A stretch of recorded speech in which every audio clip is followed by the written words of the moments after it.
Selamat pagi menjelang siang Nar dan Enci, juga teman-teman.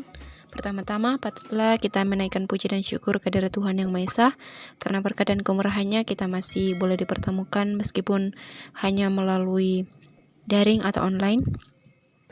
Nah, adapun materi yang akan kita bahas pada hari ini yaitu mengenai transformasi geometri. Namun sebelum itu, izinkan saya memperkenalkan nama anggota kelompok kami, yaitu kelompok 11. Ada Saudari Julinda K. Parimata dan Saudari Matius Supit, dan saya sendiri Yuliana D. Adapun topik materi yang akan kita bahas yaitu yang pertama translasi, yang kedua refleksi, dan yang ketiga rotasi, dan yang terakhir ada dilatasi. Nah, perlu diketahui bahwa transformasi merupakan suatu pemetaan titik pada suatu bidang kehimpunan titik pada bidang yang sama. Jenis-jenis dari transformasi yang dapat dilakukan antara lain yaitu yang pertama translasi atau pergeseran, yang kedua refleksi atau pencerminan, yang ketiga rotasi atau perputaran, dan yang keempat dilatasi. Kita masuk pada topik yang pertama yaitu translasi. Translasi merupakan salah satu jenis transformasi yang bertujuan untuk memindahkan sebuah titik suatu bangun dengan jarak dan arah yang sama. Teman-teman bisa perhatikan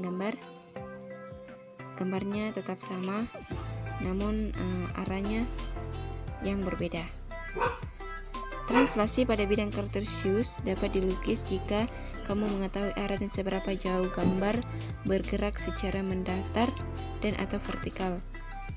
Translasi dapat disimbolkan dengan X, Y, maka X tambah A, Y tambah B. Nah, perlu diingat bahwa translasi terjadi jika kita menggeser suatu benda atau bangunan datar itu dari satu lokasi ke lokasi lainnya tanpa mengubah ukuran dan bentuk bangunan tersebut. Nah, saat kita menggeser bangunan datar atau benda tersebut, maka artinya setiap titik sudut dari bangunan tersebut kita geser ke arah dan jarak yang sama. Besar suatu perpindahan atau pergeseran dapat ditentukan melalui vektor translasi AB, dengan A adalah jarak pergeseran secara mendatar atau searah sumbu X, dan B adalah jarak bergeser secara vertikal atau searah dengan sumbu Y. Nah, perlu diingat bahwa jika nilai A dan B positif, maka arah pergeserannya itu ke kanan atau ke atas, dan sebaliknya. Jika nilai A dan B negatif, maka arah pergeserannya itu ke kiri atau ke bawah. Contoh, titik A 4,5 ditranslasikan sejauh 3 dan min 2. Tentukan hasil translasinya. Pertama itu kita gambar bidang kartesius, kemudian kita gambar titik A yaitu 4,5. Selanjutnya kita translasikan sejauh 3 satuan ke kanan dan 2 satuan ke bawah karena nilainya negatif 2. Nah, kita gambar titik aksen koordinatnya yaitu 7,3 dari 7,3. Nah, dari contoh ini kita bisa perhatikan bahwa A 4,5 ditranslasikan sejauh 3 dan min 2. Hasilnya adalah A aksen 7,3.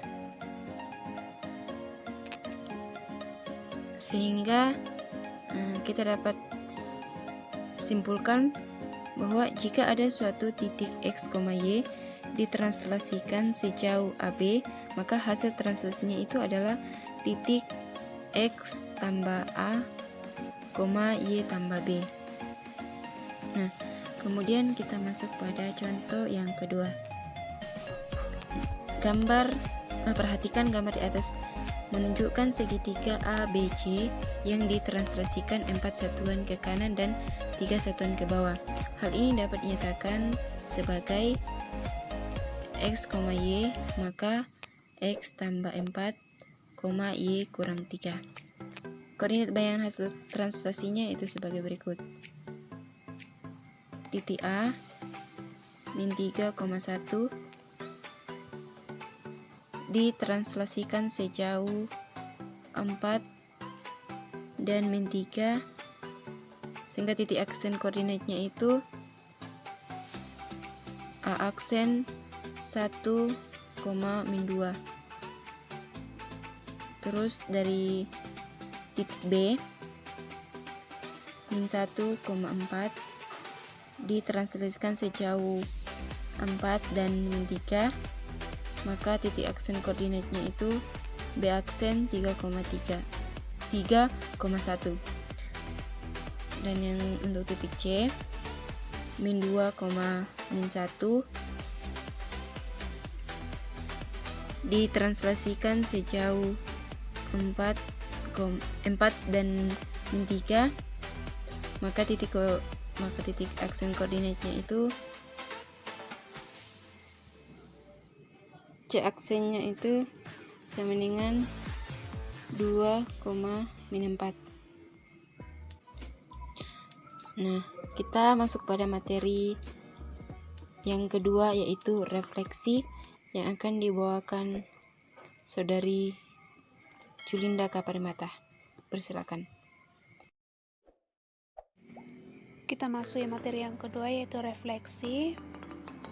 Mana refleksi atau pencerminan merupakan salah satu jenis transformasi yang memindahkan setiap titik pada suatu bidang atau bangun geometri dengan menggunakan sifat bayangan cermin dari titik yang dipindahkan atau bayangannya pada cermin datar. Dapat kita lihat pada gambar di atas menunjukkan contoh refleksi atau percerminan bangun datar A, B, C, D, E pada garis M. Perhatikan bahwa garis ruas garis yang menghubungkan titik dan bayangannya tegak lurus terhadap garis M. Garis M disebut garis refleksi untuk A, B, C, D, E dan bayangannya A aksen, B aksen, C aksen, D aksen, E aksen. Jika diketahui sebarang titik dengan koordinat X, Y pada koordinat kartesius, maka koordinat bayangan hasil pencerminannya dapat dilihat pada tabel berikut. Teman-teman dapat lihat tabel berikut di bawah ini. Kita masuk contoh yang pertama, itu segitiga ABC berkoordinat di titik A min 1,1, titik B min 1,3 dan titik C 6,3. Gambarkan segitiga ABC dan bayangannya yang direfleksikan terhadap sumbu min X. Bandingkan koordinat titik-titik ABC dengan koordinat bayangannya. Teman-teman bisa lihat pada gambar. Perhatikan bahwa titik A berada satu satuan di atas sumbu min X. Maka bayangannya adalah A aksen yang terletak satu satuan di bawah sumbu min X. Sedangkan titik B dan titik C berada pada 3 satuan di atas sumbu min X. Maka bayangannya adalah B aksen dan C aksen yang terletak 3 satuan di bawah sumbu min X. Dengan demikian diperoleh koordinat masing-masing titik dan bayangannya itu sebagai berikut. Pertama, untuk titik A min 1,1, maka A aksennya adalah min 1, min 1. Untuk titik B min 1,3, B aksennya adalah min 1, min 3. Untuk titik C 6,3, maka C aksennya 6, min 3. Hubungkan ketiga titik sehingga membentuk segitiga A aksen, B aksen, C aksen. Kita masuk ke contoh yang kedua. Diketahui segi 4 A, B, C, D yang memiliki koordinat di titik A min 1,1, titik B min 1,0, titik C min 1,2 dan titik D min 2,1 direfleksikan terhadap garis Y sama dengan X. gambar ABCD dan bayangannya direfleksikan terhadap garis Y sama dengan X. Bandingkan koordinat titik-titik ABCD dengan koordinat bayangannya. Yang dapat kita lihat pada gambar. Untuk menentukan bayangan titik-titik segi 4 ABCD, perhatikan jarak titik B ke garis Y sama dengan X. Dari titik B, buat garis yang tegak lurus ke garis Y sama dengan X, yang disebut garis BB aksen. Kemudian, dapatkan titik B aksen yang memiliki jarak yang sama besar dengan jarak titik B hasil refleksi terhadap garis Y sama dengan X. Dengan demikian, diperoleh koordinat B aksen 0,1. Gunakan cara yang sama sehingga diperoleh koordinat bayangan untuk titik-titik yang lainnya sebagai berikut. Untuk titik A min 1,1 min 1, maka A aksennya min 1, min 1. Untuk titik B 1,0, maka B aksennya 0,1. Untuk titik C min 1,2, maka C aksennya 2, min 1. Untuk titik D min 2,1, maka D aksennya 1, min 2. Hubungkan keempat titik sehingga membentuk segi 4 A aksen, B aksen, C aksen, D aksen. Kita masuk ke materi yang ketiga, yaitu rotasi. Rotasi merupakan salah satu bentuk transformasi yang memutar setiap titik pada gambar sampai sudut dan area tertentu terhadap titik yang tetap. Titik ini disebut pusat rotasi. Besarnya sudut dari bayangan benda terhadap posisi awal disebut dengan sudut rotasi. Teman-teman bisa lihat di gambar di bawah. Gambar ini menunjukkan rotasi bangun ABCD terhadap pusat rotasi. Besar sudut A rotasi A aksen, B rotasi B aksen, dan C rotasi C aksen, dan D rotasi D aksen sama. Sebarang titik P pada bangun ABCD memiliki bayangan P aksen, di A aksen, B aksen, C aksen, D aksen. Sedemikian sehingga besar sudut P rotasi P aksen konstan. Sudut ini disebut sudut rotasi. Teman-teman bisa lihat gambar di atas. Suatu rotasi ditentukan oleh arah rotasi. Jika berlawanan arah dengan arah perputaran jarum jam, maka sudut putarnya positif. Jika searah perputaran jarum jam, maka sudut putarnya negatif. Pada rotasi ini, bangun awal selalu kongruen dengan bayangan. Dan di sini ada rumus rotasi yang akan kita pakai di slide berikut. Contoh soal, segitiga ABC memiliki koordinat A 3,9, B 3,3, C 1,5. Dirotasi sebesar 90 derajat. Tentukanlah titik-titik bayangannya. Teman-teman bisa lihat jawaban di bawah. Pertama kita buat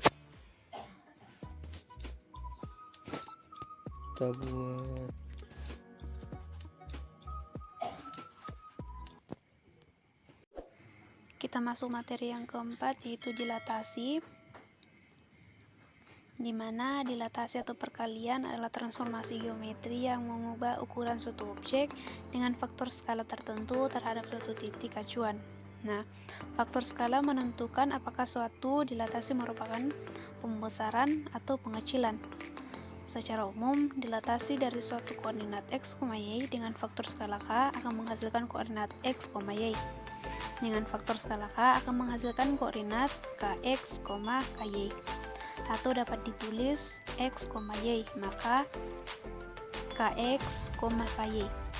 Ketika k lebih besar dari 1, maka dilatasi tersebut termasuk dalam pembesaran. Tetapi jika k lebih besar dari 0 dan k lebih kecil dari 1, maka dilatasi tersebut termasuk ke dalam pengecilan. Untuk pembesar dan memperkecil bangun, letak pusat dilatasi dapat di dalam, di luar, atau pada tepi bangun yang akan dilatasikan. Nah, untuk dilatasi itu terdiri dari dua jenis dilatasi, yaitu pertama notasi dan matriks yang berkesesuaian. Untuk notasi yang dilatasi dengan pusat 0,0 dan faktor skala k, yaitu A x, y yang dilatasikan dengan 0,0 K, maka A aksen KX, KY.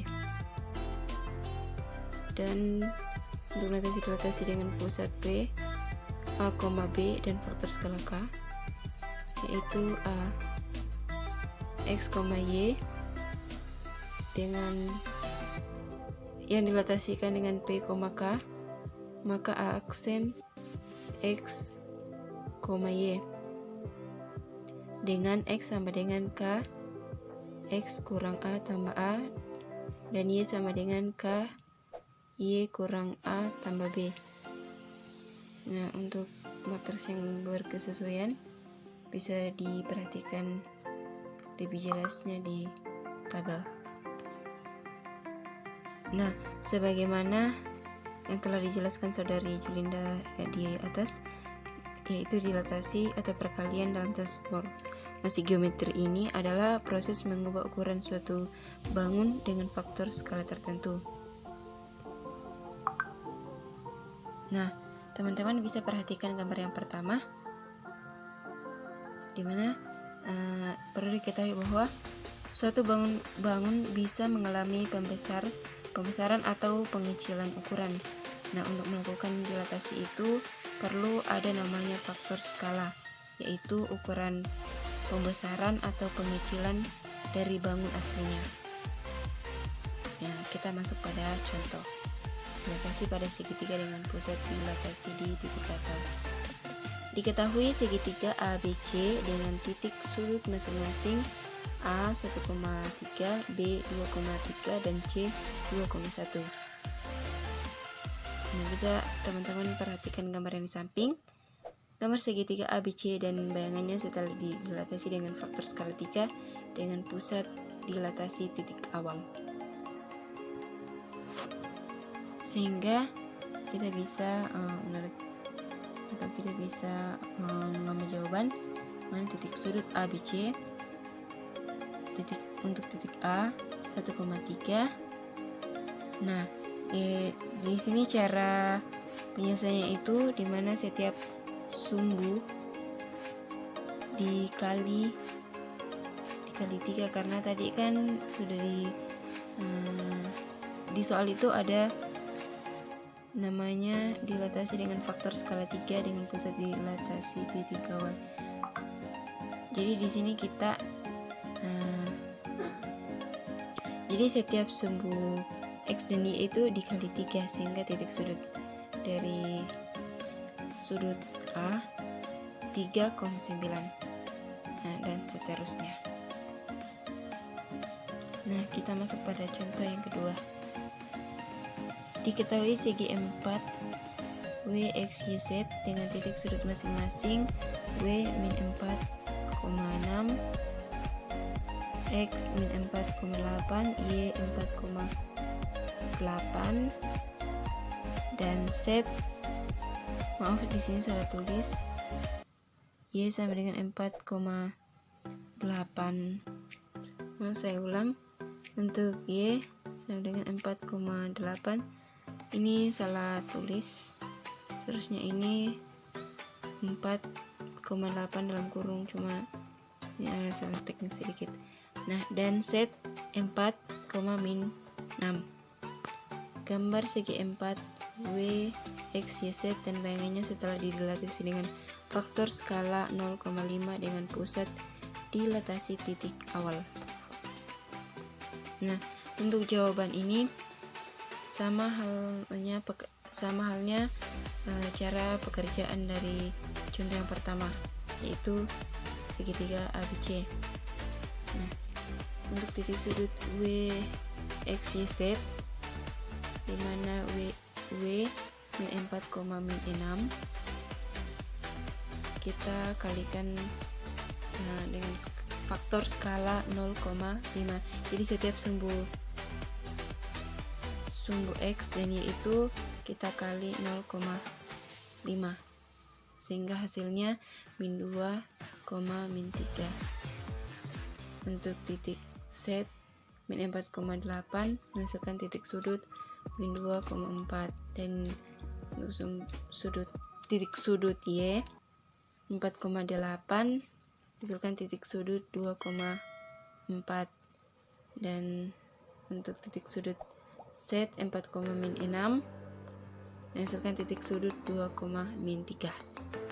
Nah, kita masuk pada contoh berikutnya. Di samping itu, dilatasi pada segi 4 dengan pusat dilatasi di titik P.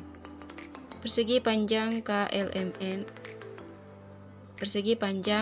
KLMN berkoordinat di K 2,0, L 3,0, M 3,2, dan N 2,2. Tentukan koordinat yang merupakan bayangan dari persegi panjang KLMN setelah didilatasi dengan pusat dilatasi di titik P 1,4 dan faktor skala 2. Nah, untuk jawabannya kita bisa perhatikan pada gambar tersebut. Yang pertama, kita terlebih dahulu menggambarkan bidang kartesius, kemudian kita gambarkan titik P-nya yang terletak di 1,4. Nah, kemudian kita tentukan untuk titik sudut dari K LMN sehingga bisa menghasilkan titik aksen dari koordinat masing-masing, sehingga kita bisa menarik kesimpulan. Itu adapun secara ringkas kesimpulan materi tentang transformasi geometri sebagai berikut. Yang pertama, translasi merupakan salah satu jenis transformasi yang bertujuan untuk memindahkan semua titik suatu bangun dengan jarak dan area yang sama. Kedua, ada refleksi atau pencerminan merupakan salah satu jenis transformasi yang memindahkan setiap titik pada suatu bidang atau bangun geometri dengan menggunakan sifat bayangan cermin dari titik yang dipindahkan atau bayangannya pada cermin datar. Dan rotasi merupakan salah satu bentuk transformasi yang memutar setiap titik pada gambar sampai sudut dan arah tertentu terhadap titik yang tetap. Titik ini disebut pusat rotasi. Besarnya sudut dari bayangan benda terhadap posisi awal disebut dengan sudut rotasi. Dilatasi atau perkalian adalah transformasi geometri yang mengubah ukuran suatu objek dengan faktor skala tertentu terhadap suatu titik acuan. Faktor skala menentukan apakah suatu dilatasi merupakan pembesaran atau pengecilan. Demikianlah hasil presentasi kami. Jika ada tutur kata kami yang kurang berkenan, mohon dimaafkan. Sekian dan terima kasih. Dan untuk latihan soal akan kami kirimkan di grup.